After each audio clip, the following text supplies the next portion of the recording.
seule bonne note, c'est nos bébêtes. Ailleurs, les gens ont des poneys, des perroquets. Nous, on a des dragons. Eh bien, salut à tous mes amis dragonniers, c'est Benouille et on se retrouve aujourd'hui pour le 30e épisode de nos documentaires dragons. Et avant toute chose, eh bien, je tiens à vous remercier pour les 14 000 abonnés de la chaîne. Il n'en manque donc plus que 1000 pour atteindre le prochain palier des 15 000 abonnés qui sera marqué par un nouvel événement sur cette chaîne, avec le nouveau tournoi sur les épisodes de la série Dragon. En attendant, eh bien voici les résultats du sondage pour ce jour. Et le hasard fait plutôt bien les choses car nous avons droit à un dragon assez spécial pour fêter ce 30e épisode. D'ailleurs, je précise que comme d'habitude, eh bien je vous invite dès maintenant à aller voter en description pour le sondage afin de choisir quel sera le prochain dragon que je présenterai dans le prochain épisode. Au passage, je m'excuse encore une fois pour le long temps d'attente entre les vidéos sur cette chaîne, mais j'essaierai de vous proposer un peu plus de contenu bientôt avec le début donc de notre nouvelle aventure sur School of Dragon, en parallèle donc à celle sur Dragon l'envol de Burk qui met un peu plus de temps à progresser pour l'instant. Voilà, les infos étant faites, eh bien nous passons tout de suite à notre documentaire du jour. Nous nous intéressons aujourd'hui au plus grand dragon de l'univers de Dragon. Sûrement l'un des plus nobles, longtemps connu comme étant le roi des dragons. Il s'agit de l'Ice Beast. Toutes les ruches ont leur reine, mais lui, de tous les dragons, il est le roi. Ce gigantesque dragon appartient à la classe Onde, qui est donc la classe aquatique. Il mesure environ 200 mètres de long, pour une hauteur avoisinant les 50 mètres lorsqu'il est debout. Et donc oui, c'est bien le plus grand dragon de tous, juste devant la Mort Rouge qui, à titre de comparaison, ne mesurait qu'environ 120 mètres de long. Alors oui, je sais, ces mesures sont assez différentes de ce que j'avais dit lors de mon documentaire sur la Mort Rouge à l'époque, en effet. Et je m'en excuse car c'est vrai que lors de ce documentaire-là, eh bien, il y avait quelques petites erreurs dans ce vieux documentaire sur la Mort Rouge. Bref, et donc, avec tout ça, eh bien, l'Ice Beast pèse pas très loin des 90 tonnes, donc 90 tonnes. Observons d'un peu plus près son physique assez atypique. En effet, il est loin de ressembler à n'importe quel autre dragon qu'on a pu voir ensemble jusqu'à présent. Il s'agit donc d'un quadrupède de 4 pattes très massives. Il a aussi une assez longue queue qui fait de lui un très bon nageur, grâce aux nageoires caudales situées sur les côtés et au bout de sa queue, mais aussi grâce à ses pattes un peu palmées à l'arrière de chacune d'entre elles. Sans oublier évidemment la présence de 2 petites ailes qui ne lui servent pas du tout à voler, mais bien à nager plus rapidement. Donc oui, en effet, eh bien, ce dragon est l'un des rares dragons incapables de voler, dû à sa trop grande taille. Chose que la Mort Rouge était pourtant bien capable de faire, mais le gabarit des ailes était quand même assez différent. C'est donc sans surprise que je vous annonce que l'Ice Beast vit majoritairement sous l'eau. Cependant, son physique ne l'empêche pas du tout à vivre sur la terre ferme sans la moindre complication.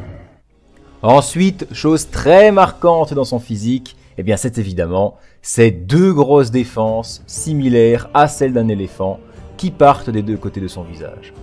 D'ailleurs, en parlant de son visage, eh bien l'Ice Beast a une large bouche composée de plein de petites dents tranchantes. A noter aussi que ce dragon ne possède pas de narines, sûrement dû au fait que ce soit un dragon aquatique justement, et qu'il possède sûrement des sortes de branchies dissimulées dans ses écailles pour respirer sous l'eau.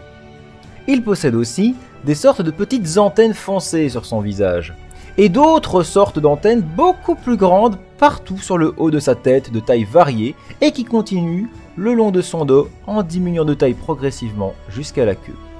En ce qui concerne ses couleurs, il s'agira toujours d'une nuance de gris plus ou moins foncé, pouvant aller d'un blanc neige jusqu'au gris très foncé, avec des extrémités au bout de ses antennes pouvant être noires, marron ou même rouges. Et il a surtout de beaux grands yeux de couleur cyan faisant penser à de la glace. Mettons en avant ses fameuses capacités à présent. La première de ces 2 grandes capacités est bien connue. Il s'agit de son souffle de glace. En effet, l'Ice Beast est capable de cracher de la glace sous forme d'eau glacée encore liquide au moment où elle sort de son corps et qui se solidifie rapidement à l'impact, formant de grands cristaux de glace en forme de pointe d'une couleur bleu glacé. Cette capacité lui sert principalement à combattre face à des cibles bien plus petits que lui, pouvant glacer sur place n'importe quel individu ou petit dragon de la tête aux pieds, et ainsi les retenir prisonniers dans un bloc de glace, pouvant tuer en quelques instants les individus résistant mal au froid. Et ça peut permettre également d'anéantir n'importe quelle structure en la perforant de ses pics de glace géants. Et avant de détruire notre repère! Ce qui laisse parfois derrière eux des vestiges dans certains endroits qui sont d'ailleurs rapidement reconnaissables. Ces jets de glace sont d'ailleurs très puissants et parfois même continus, pouvant raser une zone sur plusieurs dizaines, voire une centaine de mètres de rayon. Il peut effectuer cela un total de 8 fois avant de pouvoir recharger ses tirs en retournant simplement s'immerger sous l'eau. Il est d'ailleurs apparemment capable aussi pour lui d'effectuer cela depuis les profondeurs aquatiques, mais pourtant cela n'a encore jamais été observé. Pour pouvoir savoir quand est-ce que l'Ice Beast est sur le point de réaliser cela, eh bien on peut le voir prendre une sorte de grande inspiration qui contracte son cou et son thorax, permettant donc d'anticiper son tir quelques secondes avant que ça se produise. Mais s'il le souhaite, les Ice Beasts peuvent aussi cracher une toute petite bouffée d'eau légère, qui se transformera alors en une sorte de givre, ce qui est généralement un signe affectif. Il t'aime bien. Mais comme je l'ai dit, eh bien cette attaque de glace ne sert que contre de petits individus.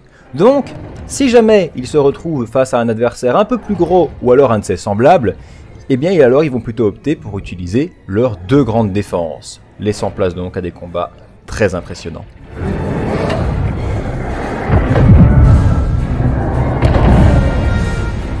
S'en servant donc pour tenter de le repousser ou de charger, et pour potentiellement le vaincre en l'empalant avec. C'est donc un bon moment pour parler de ce que représente leur force. Étant un dragon immense, eh bien c'est parfaitement logique qu'il ait une force en conséquence. Et à l'aide de ses pattes massives, eh bien il écrase toutes sortes de choses solides sur son passage, sans même le ressentir ni forcer dessus. Il peut carrément détruire des façades de montagnes en les fracassant à coups de corne. Rien ne lui résiste si jamais il veut se frayer un passage. Et évidemment, le tout sans même se blesser, car l'Ice Beast a une peau hyper résistante et très épaisse. Une attaque provenant par exemple d'une simple arme ou d'un dragon traditionnel ne lui ferait presque rien. Seule la zone du cou et de son ventre sont légèrement plus vulnérables à des attaques plus robustes. Maintenant, il est temps de parler de sa deuxième capacité spéciale. Et il s'agit peut-être de la capacité la plus cheatée de tous les dragons existants dans l'univers de Dragon. Écoutez bien, l'Ice Beast est capable de contrôler l'esprit des autres dragons en utilisant des ondes de type ultrason afin de leur donner des ordres contre leur volonté. Oui, en effet, difficile de faire mieux que ça. Car ça veut dire qu'il peut se servir de n'importe quel dragon pour en faire ce qu'il veut à sa place. Les dragons ne peuvent pas résister face à cela. Sauf cas exceptionnel, mais ça demande pour cela une énorme concentration, une grande intelligence de la part du dragon qui se fait contrôler et une détermination hors pair motivée par de grandes convictions. Il appartient à l'alpha. Mais je t'en prie, beau grand maître des dragons, essaie de le récupérer. De quelle façon fais-tu cela? Mon meilleur ami. Si un dragon ne veut pas être manipulé par un Ice Beast, il doit alors à tout prix éviter d'avoir un contact visuel avec lui. Et également avoir les oreilles bouchées pour ne pas être atteint par ses ultrasons. Fais pas attention au croquement. Cependant, je précise que cette capacité spéciale ne fonctionne pas sur des dragons qui ne sont pas encore à maturité. Donc, par exemple, un tout jeune dragon ne percevra pas ces ondes, car son cerveau n'est pas suffisamment développé. Ce sont donc les seuls dragons qui pourraient défier l'autorité d'un Ice Beast. Mais est-ce que cet Ice Beast va pas les contrôler eux aussi? C'est des bébés! Ils écoutent personne! Et évidemment, un autre Ice Beast ne peut pas être contrôlé par l'un de ses semblables. D'ailleurs, lorsqu'un Ice Beast est en train d'utiliser cette compétence, eh bien on peut observer que les antennes sur son visage sont en train de vibrer rapidement, ainsi que les pupilles de ses yeux qui se contractent. Ce sont donc des signes prouvant que ce dragon est en train d'en manipuler d'autres.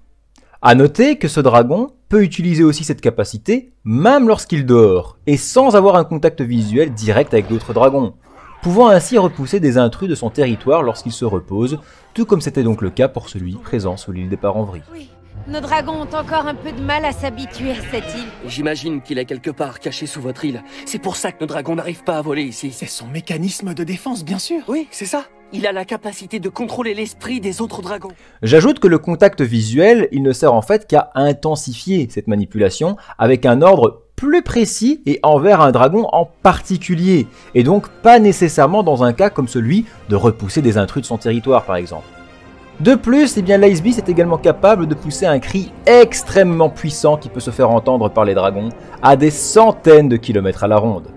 Et si en plus de ça, cet Ice Beast est l'alpha, autrement dit le roi des dragons, alors ce cri sera surtout un signal de détresse pour que tous les dragons du monde viennent à la rescousse pour l'aider, peu importe l'espèce. D'où viennent tous ces dragons d'après toi? Ce rugissement, ça devait être un cri de détresse pour rameuter tous les autres dragons.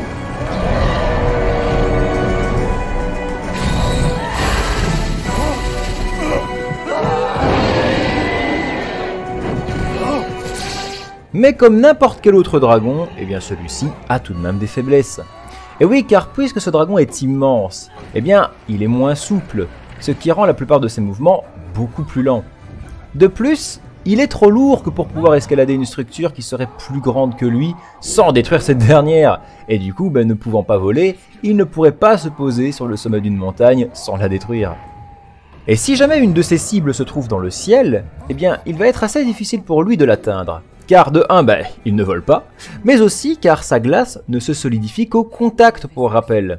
Et dans le ciel, il n'y a aucune matière à atteindre à part la cible concernée, ce qui rend donc le tir plus compliqué à viser, car ce n'est pas un tir très précis à la base. Et pour finir, sa dernière faiblesse, je dirais que c'est aussi ses cornes. Car si l'une d'entre elles vient à être détruite, alors sa défense va fortement diminuer. Et c'est d'ailleurs ainsi qu'un Ice Beast peut être soumis plus facilement, en s'en prenant directement à ses cornes. En conclusion, j'aimerais parler de la place qu'a l'Ice Beast au sein de la civilisation des dragons. Toutes ces capacités lui permettent d'avoir un énorme pouvoir, et c'est la raison pour laquelle ce dragon a pendant très longtemps été l'espèce dominante, car pendant des générations, c'était cette espèce de dragon-là qui était le roi des dragons. Mais je ne parle pas ici d'un dirigeant dictateur comme a pu l'être la Mort Rouge dans ce cas-ci. Non, pas du tout. Les Ice Beasts sont de grands protecteurs, réputés pour leur puissance, leur noblesse et surtout leur confiance. C'est le genre de roi en fait qui survient aux besoins des dragons, en leur offrant un repère où ils peuvent vivre en paix par exemple. Ce géant plein de grâce a construit notre abri. Un refuge sûr pour les dragons d'où qu'ils viennent. Mais aussi en les nourrissant, car étant un géant dragon des mers, ils peuvent attraper sans effort une quantité colossale de poissons qui peuvent faire ainsi voltiger dans les airs pour que les dragons puissent se nourrir à volonté. De plus, grâce à sa capacité de manipulation, si jamais un dragon se comporte mal en société, il sera là pour agir et contrôler le dragon en question afin de l'empêcher de faire du mal et ainsi pouvoir faire la loi. Ce qui fait donc de lui un dirigeant parfait pour les dragons. De plus, il faut savoir que l'Ice Beast est un dragon extrêmement rare, et de ce fait, ce n'est pas un très grand bagarreur de base. Il ne se battra que pour défendre des dragons menacés, ou alors pour rivaliser face à un adversaire qui veut tenter de lui prendre son rôle d'alpha. Mais ça ne veut pas du tout dire que les Ice Beasts sont nés pour être le roi des dragons, et n'hésiteront pas à venir s'incliner face à leurs successeurs.